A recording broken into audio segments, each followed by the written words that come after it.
दोस्तों नमस्कार। Maxon news के खास बुलेटिन में आपका स्वागत कर। दोस्तों, देश में वैसे भी राजनीतिक उथल पुथल चल रही है, लेकिन आज हम बात करेंगे बिहार की राजनीति के बारे में। पिछले 10-15 दिन में बिहार की राजनीति में काफ़ी बदलाव आया है। 26 जनवरी के बाद अचानक बिहार के सीएम नीतीश कुमार का मन में बदलाव आया और उन्होंने अपनी सरकार को ही गिराते हुए, अपनी सरकार का भंग करते हुए एनडीए से हाथ मिला लिए और सुबह इस्तीफा दिया और शाम को ही उन्होंने एनडीए के समर्थन से सरकार बना ली। दोस्तों, ये पहली बार ऐसा नहीं हुआ है कि नीतीश कुमार ने महागठबंधन का साथ छोड़ते हुए एनडीए का हाथ पकड़ा हुआ है। ये सन 2000 से ऐसा चल रहा है कि नीतीश कुमार अपने फायदे के लिए, स्वार्थ के लिए, सत्ता के लिए वो ऐसा करते रहते हैं। 2000 में भाजपा का सहारे उन्होंने बिहार में सरकार बनाई और उससे सीएम बने। उसके बाद ऐसा वो कई बार कर चुके हैं। अब तक 9 बार वो पाला बदल चुके हैं। बिहार में लगभग 18-20 साल से सीएम के पद पर नीतीश कुमार जी का कब्जा बना हुआ है। नीतीश कुमार जी अपनी इस फितरत के लिए पूरे देश में क्या, पूरे विदेशों में भी उनके इस फितरत के बारे में लोग जानते हैं। 26 जनवरी के बाद अचानक दिल्ली दरबार और नीतीश कुमार के बीच में क्या मंत्रणा हुई कि उन्होंने मन बदला और 28 तारीख तक अपना उन्होंने बोरिया बिस्तर बांधकर महागठबंधन से हाथ छुड़ाकर और वो बीजेपी क्या एनडीए में वो समर्थक दल के रूप में पहुंच गए। और 31 तारीख होते होते उन्होंने सुबह इस्तीफा दिया और शाम होते होते बीजेपी के साथ हाथ मिलाते हुए गवर्नर के पास पहुंचे और उन्होंने उनको नए मुख्यमंत्री के रूप में बना दिया। दोस्तों, एक दिलचस्प बात यह है कि ऐसा कोई भी मुख्यमंत्री नहीं होगा जिसने मुख्यमंत्री होते हुए इस्तीफा देते हुए फिर से मुख्यमंत्री बनने की कवायद की। ये बात शायद ही भारतीय किसी नेता में देखा गया है कि मुख्यमंत्री होते हुए इस्तीफा देकर फिर से मुख्यमंत्री बन जाना। ये विलक्षण बुद्धि केवल नीतीश कुमार के पास ही मानी जाती है। महागठबंधन के सरकार में नीतीश बाबू सीएम थे और उनके साथ में डिप्टी सीएम के रूप में राजद के नेता तेजस्वी यादव जो कि काफ़ी मेहनती और जुझारू नेता के रूप में उभर चुके हैं। उन्होंने पिछली बार विधानसभा 2020 में उन्होंने विधानसभा में अपनी मेहनत पे, अपने बल पर 79 सीट्स निकालने का जो करतब दिखाया, जो कारनामा, जो उन्होंने करिश्माई अंदाज से लोगों को अपनी तरफ आकर्षित किया, उसका नतीजा था कि उनकी पार्टी को 79 सीट्स मिली, सबसे बड़ी पार्टी बने। सेकंड पार्टी के रूप में भाजपा, उनके 78 सीट्स, और जो सीएम के रूप में नीतीश कुमार हमेशा 60-70 के आसपास सीटें पाते थे, वो अचानक 43 या 44 सीट पर आके सिमट गए। पिछली बार विधानसभा चुनाव के दौरान आपको जानकारी होगी कि रामविलास पासवान के बेटे चिराग पासवान ने नीतीश कुमार की जो भद्द कराई, जो उनको राजनीतिक नुकसान पहुंचाया, उसको देखते हुए ये लगने लगा कि बिहार में नीतीश कुमार की वो स्थिति अब नहीं रही है जो पिछले 20-25 साल से जानते हैं। जिस नीतीश कुमार को लोग सुशासन बाबू कहते हैं, अब लोग उनसे धीरे धीरे साइड होते जा रहे हैं। नीतीश कुमार के बाद अब बिहार में अब एक ही नाम सूरज की तरह चमक रहा है, वो तेजस्वी यादव की प्रतिभा का जो लोहा उसने पिछले विधानसभा चुनाव में दिखा कि उनकी जनसभाओं में जो भीड़ उमड़ती थी, युवाओं के वो चहेते नेता बन गए थे। बिहार में अब सिर्फ 2 ही युवा नेता दिखते हैं। एक नंबर पे तो तेजस्वी यादव हैं और दूसरे नंबर पे रामविलास पासवान के बेटे चिराग पासवान, जिन्होंने पिछले विधानसभा चुनाव में नीतीश बाबू की खाट खड़ी कर दी थी। उनको हर जगह पे ये साफ जनसभा में अपनी वो कहते थे, नीतीश तेरी खैर नहीं और बीजेपी से बैर नहीं। वो हमेशा हर जगह जाकर प्रधानमंत्री मोदी को अपना राम बताते थे और अपने को वो हनुमान कहते थे। वो सब जगह यही प्रचार करते फिर रहे थे कि बिहार में सरकार एनडीए की बनेगी और एलजेपी और मोदी के समर्थन से बनेगी। लेकिन दोस्तों, कहते हैं ना कि बहुत ज़्यादा ऊपर करके मुंह थूकना नहीं चाहिए, क्योंकि अपना थूका ही अपने मुंह पर आता है। वैसा ही हाल चिराग पासवान का हुआ।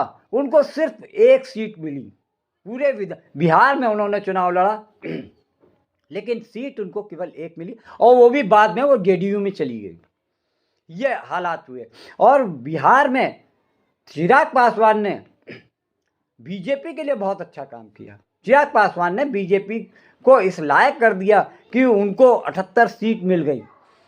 यानी ये एक तरफ से ये समझना चाहिए कि प्रधानमंत्री मोदी के हनुमान के रूप में चिराग पासवान ने बीजेपी के लिए बैटिंग की और इसका नतीजा ये हुआ कि नीतीश कुमार के भाग्य फूट गए और उनके 45 ही विधायक जीत पाए। दोस्तों, इस तरीके की जो हालात दिखे, बाद में उनको ये एहसास हुआ कि ये बैकडोर से बीजेपी इनको सपोर्ट करती रही। ये बात अलग थी कि प्रधानमंत्री मोदी उनको उनके साथ कंबाइंड रूप से मीटिंगें, जनसभाएं और रैलियां करते रहे, लेकिन उन्होंने कभी चिराग पासवान को इस बात के लिए कभी भी सख्त टिप्पणी नहीं की कि वो नीतीश कुमार को क्यों इतना ज़्यादा बदनाम और बुरा कहते हैं। दोस्तों, ये तो बात बहुत अच्छी रही भाजपा के लिए कि उन्होंने उनकी सीट कभी भी 75 या तो पहुंचना बहुत दूर है, वो 40 के अंदर सिमट जाते थे, लेकिन चिराग पासवान की वजह से वो अब 78 सीट्स लेकर दूसरी बड़ी पार्टी बन गए। नीतीश कुमार की जो ये फितरत थी कि बार बार इधर जाना, उधर से लौट के आना, गठबंधन बदलना, इन सब की वजह से नीतीश कुमार को लोग पलटी मार भी बोलने लगे थे, या राजद के नेताओं के अनुसार उनको पलटू चाचा भी बोलने लगे थे। जिस तरीके से उन्होंने 9 बार पार्टियां बदली, यानी गठबंधन बदले, उसके हिसाब से लोगों को, जनता को भी समझ में आने लगा था कि पिछले कई दशकों से नीतीश कुमार ही बिहार की कमान संभाले हुए हैं और जब भी कोई दुर्दशा के बारे में बात करता है तो वो सीधे कहते हैं ये सब कांग्रेस और लालू प्रसाद यादव की वजह से देश पिछड़ा हुआ है। इस तरीके से मोदी शाह ने भी आपको 2015 में जो चुनाव हुए थे उसमें खुलेआम प्रधानमंत्री मोदी जी ने नीतीश कुमार के ऊपर इतनी भद्दी टिप्पणी की। उन्होंने कहा कि नीतीश कुमार के डीएनए में ही खराबी है।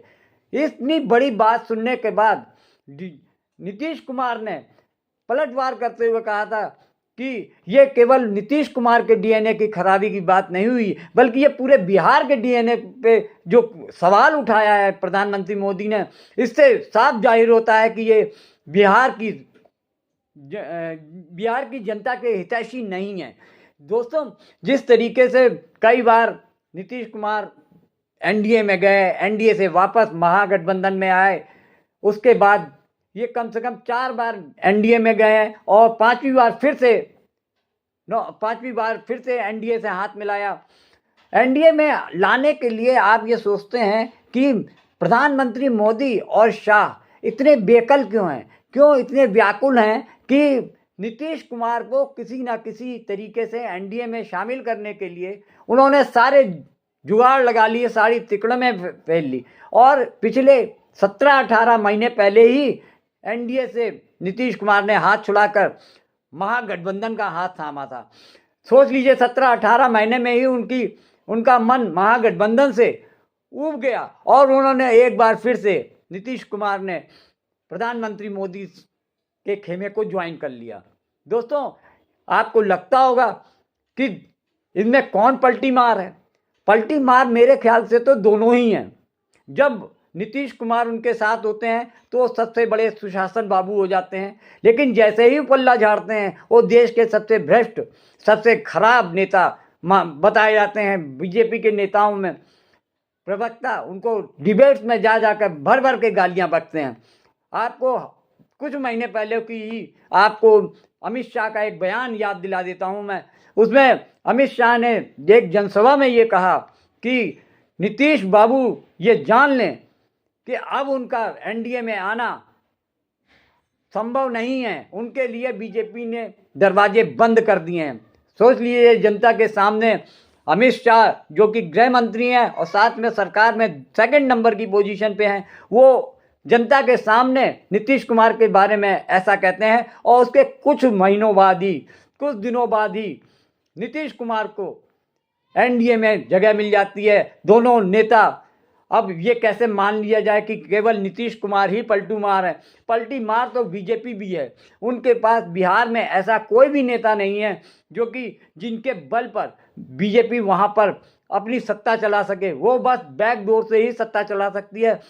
नीतीश कुमार को ही सीएम बनाकर उन्होंने ये सत्ता हथियाने का काम किया है। जिस तरीके से स्थानीय नेताओं में भी नीतीश कुमार के नाम पर काफ़ी नाराज़गी थी कि वो नीतीश बाबू को फिर से सीएम क्यों बना रहे हैं, उसका एक ही मतलब था क्योंकि बीजेपी में वहाँ पे कोई भी ऐसा धाकड़ या जिताऊ नेता नहीं था जिसकी वजह जो कांग्रेस और नीतीश कुमार को, लालू प्रसाद की पार्टी को, राजद को टक्कर दे सके। दोस्तों, प्रदेश अध्यक्ष भी जो इस समय वर्तमान में हैं और वर्तमान में अब डिप्टी सीएम बने हुए हैं, सम्राट चौधरी भी आरजेडी के नेता थे। बाद में वो छोड़कर भाजपा में आए और भाजपा ने उनको अगले ही चुनाव में या अगली सरकार बनते ही उनको डिप्टी सीएम बना दिया।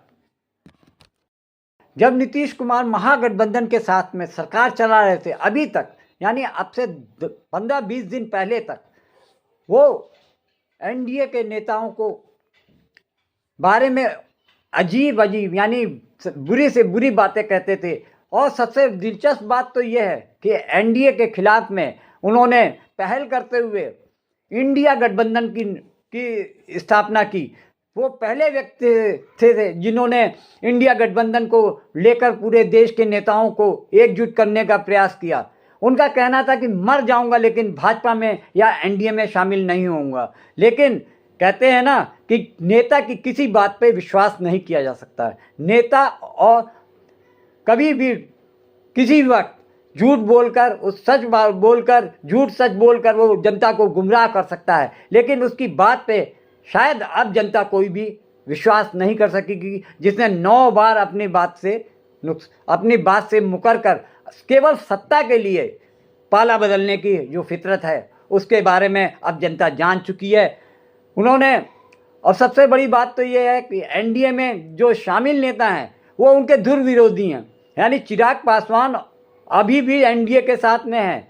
सरकार, अब ये हालात है कि एनडीए में रहकर नीतीश कुमार, उपेंद्र कुशवाहा और जीतन राम मांझी जैसे लोगों को लेके चलना पड़ रहा है।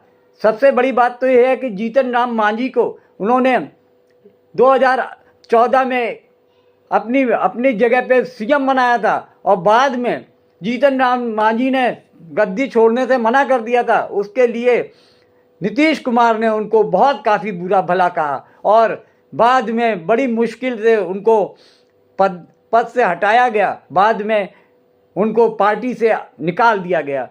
फिर उनके बाद उन्होंने हिंदुस्तानी आवाम मोर्चा बनाया, जीतन राम मांझी, और जीतन राम मांझी अभी भी नाराज़ हैं। उनका कहना है कि मेरी पार्टी से 2 मंत्री बनाए जाने चाहिए, लेकिन केवल उनके बेटे संतोष सुमन को ही सरकार में मंत्री पद मिला है। इस बात से वो काफ़ी नाराज़ हैं।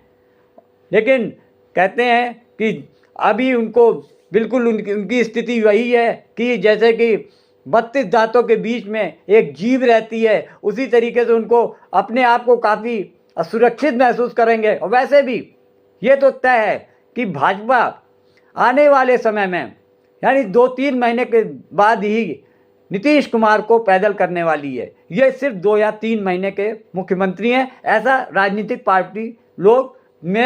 पार्टियों में ही चर्चा बनी है। केवल लोकसभा का चुनाव जीतने के लिए, क्योंकि पिछले बार 2019 के चुनाव में लोकसभा की सीटों में 40 में से 39 सीट एनडीए के खाते में गई थी, जिसकी वजह से प्रधानमंत्री मोदी को काफ़ी राहत मिली थी। अब वही हालात तो नहीं रहे अब लेकिन प्रधानमंत्री मोदी और भाजपा इसी उम्मीद में लगे हैं कि नीतीश कुमार का साथ रहा तो वहाँ पर कुछ बेहतर ही होगा। दोस्तों, आज के वीडियो में इतना ही। अगर मेरा वीडियो आपको पसंद आया है तो आप इसको सब्सक्राइब करें, लाइक करें और निष्पक्ष पत्रकारिता और ईमानदार पत्रकारिता के लिए आप मेरे चैनल को लोगों के बीच में लाएं, उसको लोगों से मेरा चैनल सब्सक्राइब करने की बात कहें। धन्यवाद।